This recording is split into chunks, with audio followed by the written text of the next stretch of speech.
అందరికీ నాగుల పంచమి శుభాకాంక్షలు. ఇంకా పండుగ అంటేనే చాలా హడావిడిగా ఉంటుంది. పొద్దున్నే చాలా పనులు ఉంటాయి. ఇంకా ఈరోజు మా చెల్లికి కూడా స్కూల్ ఉంది.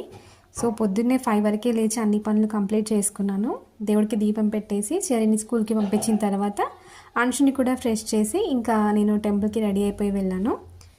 మా ఇంటికి దగ్గరలోనే టెంపుల్ ఉంటుంది. ఒక 10-15 మినిట్స్ వాకబుల్ డిస్టెన్స్ అంతే. సో అక్కడ నాగదేవుడి విగ్రహాలు, పుట్ట, నాగమయ్య పుట్ట కూడా ఉంటుంది. వెళ్ళైతే పాలు పోసి వచ్చేసాను. మార్నింగ్ కొబ్బరికాయ కొట్టాను.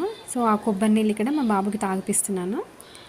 నేనేంటంటే థర్స్డే సాటర్డేస్ దీపం పెడతాను నార్మల్గా. లేకపోతే అయితే ఫెస్టివల్స్ ఎప్పుడు వచ్చినా ఆ రోజు దీపం పెడతాను కంపల్సరీగా. నార్మల్గా ఈ డోర్ కూడా మేము ఎప్పుడు క్లోజ్ చేసి ఉంచుతాం. ఎందుకంటే పిల్లలు వెళ్ళి అక్కడ అన్నీ ఖరాబ్ చేస్తారు, ఆడుకుంటారని. నేను ఎప్పుడైతే ఇంకా రూమ్లో లైట్ వేసి డోర్ ఓపెన్ చేసి దీపం పెడతానో మా బాబు నాతోనే కూర్చుంటాడు. ఇంకా అక్కడ నుంచి అస్సలే బయటికి రాడనమాట. వాడికి అంత ఇష్టము. సో ఈరోజుకైతే ఈ వీడియో ఇంతే.